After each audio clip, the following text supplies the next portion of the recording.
Sa wakas nga no, nanalo din ang Gilas Pilipinas sa FIBA World Cup 2023. Sa videong ito, pag-uusapan natin sino-sino ang mga nag-step up para maipanalo natin tong larong to at ano ang mga susunod na hakbang para sa ating Gilas team. Kaya kung handa na kayo, simulan na natin to. Jordan Clarkson on fire. Sa huling laro ng Gilas Pilipinas sa FIBA World Cup, pinakita ni Jordan Clarkson ang kanyang best game of the tournament. Talagang kinailangan natin ang bawat puntos na kanyang ginawa at napakalaking bagay nung kanyang third quarter explosion. Umiscore lang naman siya ng 24 points in the third quarter, including 5 3-pointers. Dahil nga sa kanyang third quarter scoring outburst, lumaki ang lamang ng Gilas at hindi na muling nakahabol itong China. Maliban sa nag-init nga itong si Jordan Clarkson, ang tingin kong dahilan kung bakit sumabog siya ng ganyan dahil sa lackluster defense ng China laban sa kanya.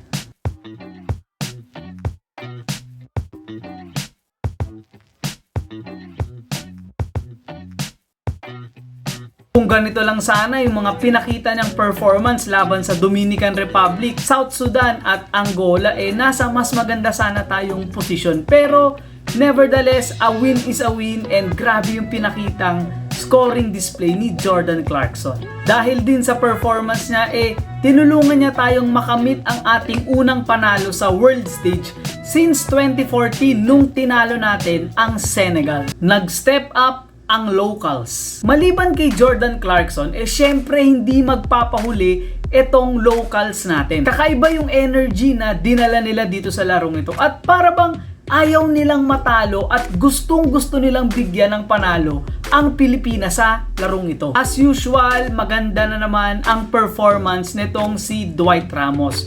Pero para sa akin, ang nagbigay talaga ng energy para sa Gilas Pilipinas ay walang iba kundi itong si Renz Abando. Umiscore siya ng 14 points at kasama rin itong dunk na to na nagbigay ng energy para sa Gilas sa buong larong ito. Maganda rin ang laro ng mga sumusunod na players.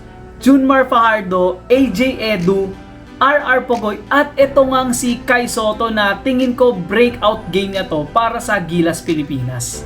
Etong larong din to ang naging patunay na kaya pala nating manalo nang hindi masyadong umaasa kay Jordan Clarkson. Dahil maliban nga sa napakagandang performance nitong si Jordan Clarkson, isa rin sa mga dahilan kung bakit tayo nanalo ay ang pag-step up ng locals natin in scoring, energy at hustle. What's next for Gilas? Pagkatapos nga nitong FIBA World Cup, lalahok naman ang Gilas sa Asian Games na gaganapin sa September 23 hanggang October 3, 2023. At ayon nga sa mga bali-balita, dahil sa ating 21-point win sa China, qualified din ang Gilas Pilipinas para sa Olympic Qualifying Tournament. Itong tournament na to ang huling pagkakataon ng mga bansa para makapasok sa Olympics.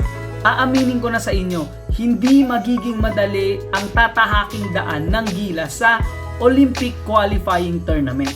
Pero ang dapat nating asahan, magkakaroon ng panibagong version itong Gilas Pilipinas natin. Dahil pagkatapos nga ng panalong ito, nag-resign na si Chot Reyes bilang coach ng ating national team. Gumawa ako ng video dyan, no? Click nyo na lang to para mapanood nyo kung hindi nyo pa napapanood. At dahil dyan, exciting times are coming para sa ating Gilas team. Sabay-sabay nating subaybayan ang mga susunod na mangyayari sa ating team sa mga darating pang araw.